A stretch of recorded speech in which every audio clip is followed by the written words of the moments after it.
அஸ்ஸலாமு அலைக்கும். இன்றைக்கி ஹோம் குக்கிங்கில் என்ன செய்ய போகிறேன்னா, மைதா மாவு வச்சு ஸ்நாக்ஸ் தான் பண்ண போகிறேன். இந்த மைதா மாவு ஒரு கப் எடுத்திருக்கேன். கொஞ்சோண்டு சிட்டிக்க சோடாப்பு போட்டுக்கிறேன். தேவையான அளவு உப்பு போட்டுக்கிறேன். இது கூட என்னென்ன போட போகிறேன்னா, வெங்காயம், பச்சை மிளகாய், கொஞ்சோண்டு முருங்கைக்கீரை, கருவேப்பிலை, இவ்வளோ தான். இது எல்லாத்தையும் இப்போ இதில் நல்லா போட்டு பிசைஞ்சு விட்டுக்கலாம்.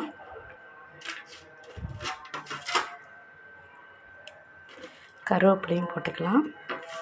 இது கூட சேர்த்து முருங்கைக்கீரையும் போட்டுக்கிறேன்.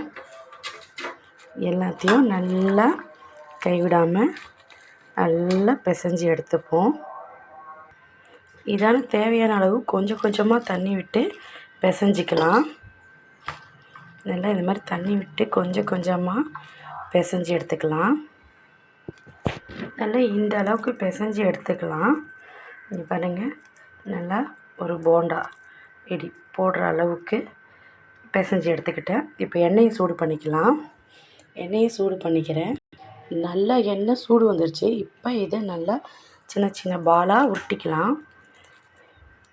இங்கே பாருங்கள், சின்ன சின்ன பாலாக போட்டுக்கலாம்.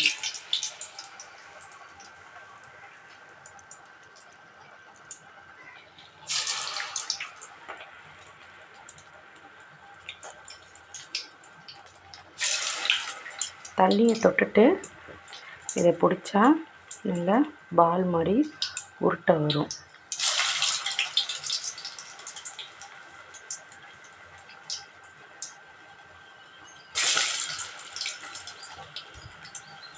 சத்தம் கேட்குதா உங்களுக்கு? நல்ல எண்ணெய் நல்லா சூடாகிடுச்சு. இப்போ இது நல்லா சிவந்து வந்துடுச்சு. இது எந்த அளவுக்கு வெந்திருக்குன்னு சொல்லிட்டு பாருங்க. கோப்பையில் எவ்வளோ சவுண்ட் கேட்குறாங்க, எப்படி சத்தம் கேட்டுச்சு பார்த்தீங்களா? இந்த அளவுக்கு நல்லா ஸ்பெட்டியாக வேகணும். நமக்கு வேணும்னா இப்படியும் போட்டுக்கலாம்.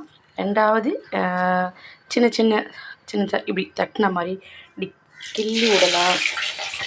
கிள்ளி விடுவாங்கன்னு சொல்லுவாங்களே, அந்த மாதிரி கிள்ளி கிள்ளி கொஞ்சம் கொஞ்சமாக சின்ன சின்ன பீஸாக நம்ம போட்டுக்கலாம். பகடா மாதிரி அந்த மாதிரியும் போடலாம்.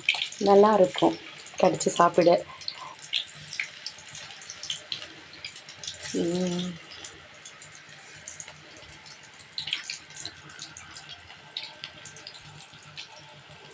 இது பாருங்கள், நல்லா சூடாக இருக்குது. எப்படி உடையுது பார்த்திங்களா? நல்லா வெந்திருக்கு. உள்ளார சுட முடியல, செம சூடு.